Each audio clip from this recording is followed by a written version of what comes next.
जय हिंद दोस्तों, स्वागत है सबका फिर से इस चैनल पर। आज हम लोग बात करेंगे बायोलॉजी सेगमेंट में जो हम लोग कंप्लीट करना है step by step her subject her chapter को, उसमें है बहुत ही इम्पोर्टेंट है ये सेगमेंट जो जीवाणुओं का आर्थिक महत्व इस टाइटल से है। लेकिन आपको समझना ये होगा कि टाइटल जो मैंने दे रखा है जीवाणुओं का आर्थिक महत्व, क्योंकि ये इकोनॉमिक इम्पोर्टेंस यानी जो बैक्टीरिया हमारे इम्पोर्टेंट होते हैं उन्हीं के बारे में हो रही है। और एग्ज़ाम में जितने भी इम्पोर्टेंट बैक्टीरियाज़ हैं जो एग्ज़ाम में हमेशा आते हैं वो सब इसमें डाल रखा हूँ, उसको आप लोग देखिए। क्या करना है इसमें, तो इसको पढ़ने का तरीका सिर्फ यही है, चूँकि इसको अलग अलग कैटेगरीज में बांट के पढ़ा जा सकता है। जैसे कुछ लाभदायक जीवाणु होते हैं जिनके नाम आपसे पूछे जाएंगे, ये कहाँ से रिलेटेड हैं, ये इनका काम क्या है। तो काम क्या है पहले देखिए इसमें एग्रीकल्चर सेक्टर में इन बैक्टीरियाज को हम एग्रीकल्चर सेक्टर में कहाँ कहाँ उपयोग में ला रहे हैं, या कौन कौन सी ऐसी बैक्टीरिया जो हमारे एग्रीकल्चर सेक्टर को पोषक पदार्थ प्रदान कर रही हैं। जैसे नाइट्रोजन स्थिरीकरण बैक्टीरिया, इसमें पहला नाम आता है एजिटोबैक्टर का। ये एजिटोबैक्टर है क्लास्ट्रीडियम, जो लेग्यूमिनेसी कुल में की जड़ों की जो होती है ना, लेग्यूमिनेस मटर हुआ, चना हुआ, इनकी जड़ों में गांठ के रूप में ये सहजीवन दिखाता है, शो करता है। ठीक है, और सहजीवन कम्युनिज्म शो करने पर क्या बनाता है, ये लेग हीमोग्लोबिन बनाता है, जो एक प्रकार का पिगमेंट है। और ये सहजीवन जड़ों की गांठों में कार्टेक्स के बीच में बनाता है। यहाँ पे सारे क्वेश्चन बन रहे हैं क्या क्या है कि कृषि में उपयोग होने वाला एजिटोबैक्टर, ये क्या करता है, नाइट्रोजन का स्थिरीकरण करता है। कौन सा जीवाणु, एजिटोबैक्टर। इसका नाम क्या है, क्लास्ट्रीडियम कुल का, जो लिग्यूमिनेसी कुल में पाए जाते हैं। लिग्यूमिनेसी कुल के जो पौधे होते हैं उनकी जड़ों की गांठों में पाए जाते हैं। जड़ों की गांठों में कहाँ पाए जाते हैं, कॉर्टेक्स के बीच में, और वहाँ पर ये बनाते हैं लेग हीमोग्लोबिन पिगमेंट जो बनाता है, उसी के थ्रू ये नाइट्रोजन फिक्सेशन करता है। इसीलिए जो है जितने भी पौधे होते हैं लेग्यूमिनेसी प्लांट के, उनकी जड़ों को काट के खेतों में ही छोड़ दिया जाता है और उनकी दोबारा जुताई कर दी जाती है। उससे उसमें नाइट्रोजन की पर्याप्तता बढ़ जाती है खेत के अंदर। दूसरा हमारा है सेस्बेनिया रोस्ट्राटा क्या है, ये एरोराइजोबियम है। ये क्या है, एरोराइजोबियम है। ठीक है, इसमें हम लोग ये देखेंगे कि तीसरा आर्डिशिया जो पत्ती में पाया जाता है, इसमें कौन सा बैक्टीरिया पाया जाएगा, माइकोबैक्टीरियम आर्सिडिया की पत्ती में। सेस्बेनिया रोस्ट्राटा में कौन सा पाया जाएगा, एरोराइजोबियम। आर्सिडिया में माइक्रोबैक्टीरियम। कैजुराइना तथा रूबस की जड़ों में फ्रैंकिया जीवाणु। कौन सा पाया जाएगा, फ्रैंकिया। लेकिन हमें यहाँ ध्यान देना है कि ये लेग्यूमिनस प्लांट में बात कर रहे थे एजिटोबैक्टर की, वहीं पर ये नॉन लेग्यूमिनस है। तीनों सेस्बेनिया और आर्डिशिया, ये तीनों नॉन लेग्यूमिनस प्लांट है, वहाँ पे भी ये पाया जाता है। कौन कौन सा, एरोराइजोबियम, माइक्रोराइजोबियम और फ्रैंकिया जीवाणु। ये तीनों चीज़ आप लोगों को ध्यान रखना है। नेक्स्ट पॉइंट पे हम लोग आएंगे, नाइट्रिक कारक जीवाणु। जो नाइट्रिक कारक जीवाणु क्या होते हैं, जो अमोनिया की नाइट्रोजन को ऑक्सीकृत करके NO2 यानी नाइट्राइट में, NO2 निगेटिव सिंगल नेगेटिव यानी नाइट्राइट में परिवर्तित कर देता है। इसमें क्या है, नाइट्रोसोकोकस और नाइट्रोसोमोनास, बहुत इंपॉर्टेंट है। अब देखिए नाइट्राइट को ऑक्सीकृत करके नाइट्रेट में जो चेंज कर देता है, ये इंपॉर्टेंट है, नाइट्रोबैक्टर। ये तीन चीज़ आपको याद रखना है, बहुत ही इंपॉर्टेंट है। बैक्टीरिया से रिलेटेड सिस्टम क्या हो रहा है, नाइट्रिक कारक में अमोनिया को नाइट्रोजन को ऑक्सीकृत करके नाइट्राइट बना रहे हैं। कौन सा, नाइट्रोसोकोकस और नाइट्रोसोमोनास। वहीं पर नाइट्राइट को, ये जो प्रोडक्ट है नाइट्राइट को ऑक्सीकृत करके नाइट्रेट में जो चेंज कर रहा है वो है नाइट्रोबैक्टर। ठीक है, इसका एक सिंपल है, ये फार्मूला आप देख सकते हैं, अमोनिया की ऑक्सीडाइज करके ये बना रहा है क्या, NO2। ठीक है, अब यहीं पर ये पानी और एनर्जी प्रोड्यूस हो रही है। इस एनर्जी के इस्तेमाल, बस बैक्टीरिया का काम क्या है, यही एनर्जी का इस्तेमाल करता है। इस एनर्जी का इस्तेमाल करने के लिए ये इतना रिएक्शन कर डालता है। ठीक है, अब ये रिएक्शन हमारे खेतों के लिए लाभदायक हो जाती है। अब देखो नाइट्राइट को ऑक्सीकृत करके ये नाइट्रोबैक्टर जो है वो बना दिया नाइट्रेट में। ठीक है, NO3, और यहाँ पे भी इसको एनर्जी मिल गई। इसी एनर्जी का इस्तेमाल बैक्टीरिया करते हैं। ठीक है भाई, हर जीव जंतु जो भी है इस धरती पर कुछ न किसी चीज़ का इस्तेमाल करने के लिए कोई काम, मतलब अपनी एनर्जी को पाने के लिए कोई ना कोई कार्य करते हैं। ठीक है, नेक्स्ट आइए, स्लाइड में मृत पौधों तथा जंतुओं का सड़ना, डीके जो कराते हैं, डीके प्लांट, जो प्लांट पौधे और जीव जंतु जो जमीन में पड़ जाते हैं उनको जो सड़ाने का काम है वो कौन कौन करता है? बैसिलस समाइकोइड्स, बहुत इंपॉर्टेंट है, याद रखना, समाइकोइड्स, बैसिलस समाइकोइड, बैसिलस रेमोसस और बैसिलस बुल्गारिस, तीन जो है ये बैक्टीरिया, ये सड़े गले वाले पौधों और जीव जंतुओं को सड़ाने का काम करते हैं, जिससे डिकम्पोजर की श्रेणी में आ जाते हैं ये। वहीं सल्फर जीवाणु क्या कर रहा है? थायोबैसिलस, ये प्रोटीन को हाइड्रोजन सल्फाइड में बदलता है और हाइड्रोजन सल्फाइड से ये H2SO4 सल्फ्यूरिक अम्ल और साल्ट में चेंज हो जाता है, जो कि सल्फेट बनाता है। ये जो सल्फ्यूरिक एसिड ये बनता है जो उसमें पौधों में मिट्टी में बहुत सारे जो साल्ट होते हैं उनके साथ रिएक्शन करके सल्फेट बनाता है। इस सल्फेट का उपयोग पौधे करते हैं, ठीक है, ये इंपॉर्टेंट है। इसमें थायोबैसिलस सल्फर बैक्टीरिया है, यहाँ याद रखना है ये। डेयरी उद्योग में क्या है? लैक्टोस शर्करा जो है वो स्ट्रेप्टोकोकस लैक्टिस है और लैक्टोबैसिलस लैक्टिस, तीन ये लैक्टिक अम्ल का निर्माण करना है। लैक्टोस शर्करा, देखो यहाँ ध्यान देना है, लैक्टोस शर्करा से लैक्टिक एसिड, इसका निर्माण स्ट्रेप्टोकोकस लैक्टिस और लैक्टोबैसिलस लैक्टिस के द्वारा किया जा रहा है। अब यहाँ पर देखना है, दूध से जो हम लोग निर्माण करते हैं पनीर का, वो पनीर कैसे बनता है?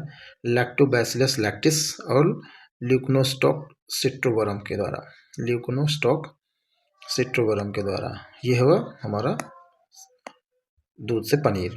अब यहाँ दूध से हम योगर्ट, थोड़ा वो योगर्ट का एक रूप है, कर्ड जो होता है ना, वो विदेश में बुल्गारिया वगैरह में योगर्ट पीते हैं। योगर्ट का ये उपयोग माना गया है कि ये उम्र बढ़ाने में बहुत लाभदायक है। गुड बैक्टीरियाज के प्रोडक्शन में जो गट्स में होता है, पेट में होते हैं, वो बहुत इंपॉर्टेंट है योगर्ट। इसमें इसका उपयोग, इसको बनाया कैसे जा रहा है? स्ट्रेप्टोकोकस थर्मोफिलस और लैक्टोबैसिलस बुल्गारिकस, ये 40 डिग्री से 46 डिग्री के सेंटीग्रेड पर काम करता है।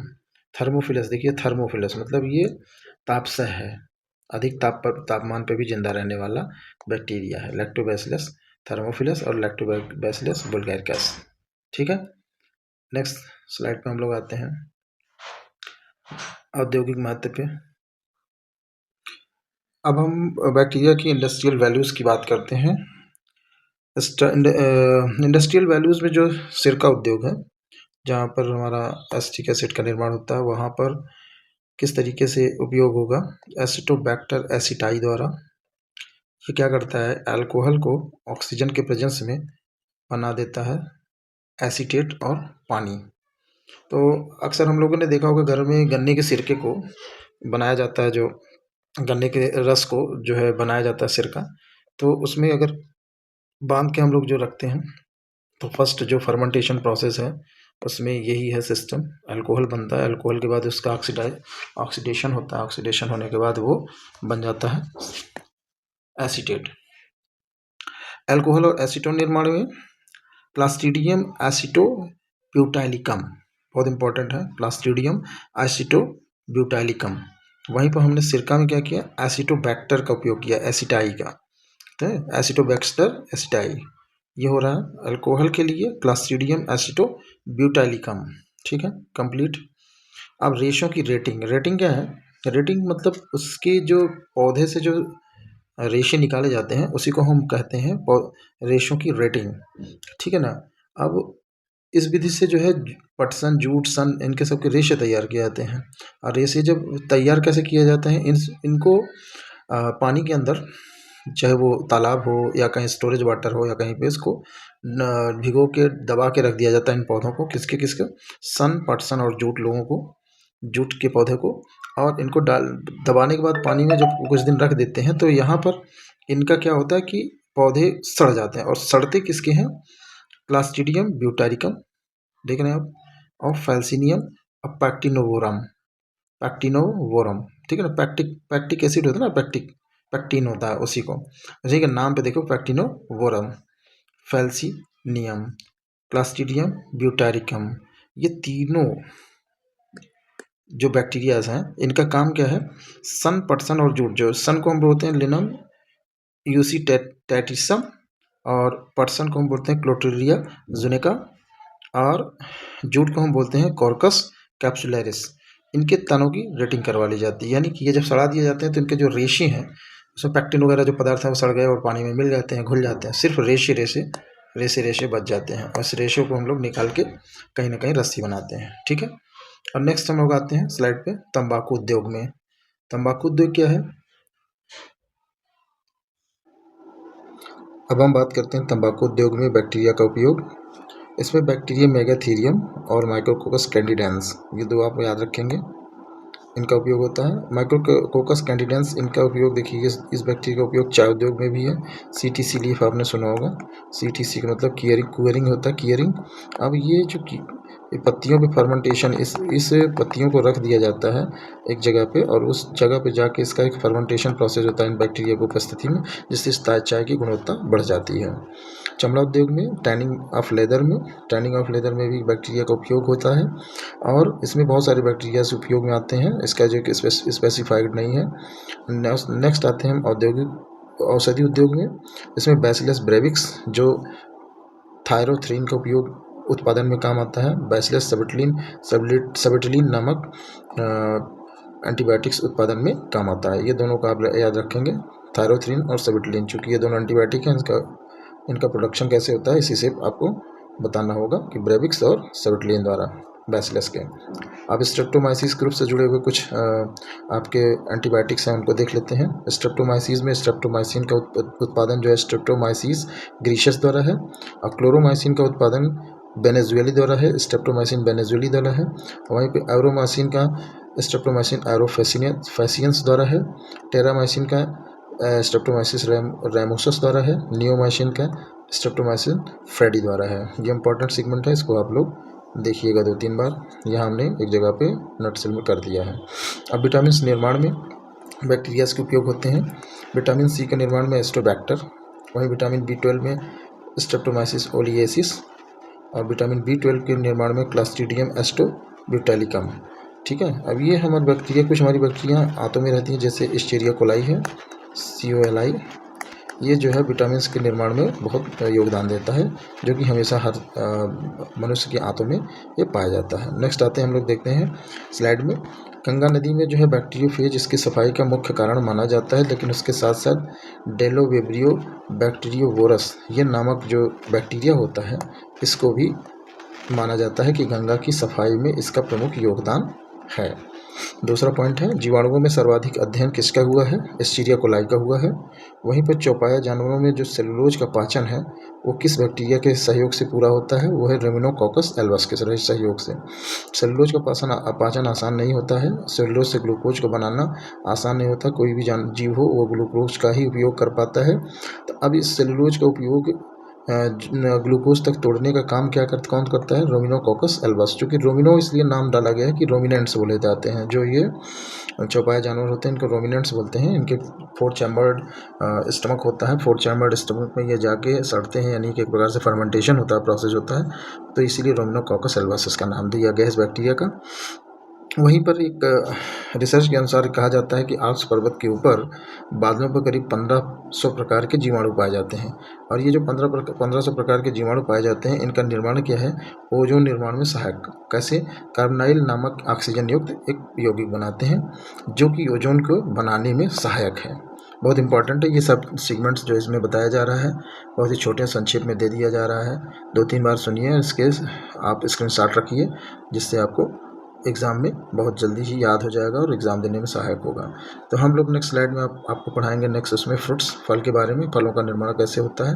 तो इस तब तक के लिए आप लोगों से धन्यवाद, लेकिन इस चैनल को लाइक, शेयर और सब्सक्राइब जरूर करें। धन्यवाद।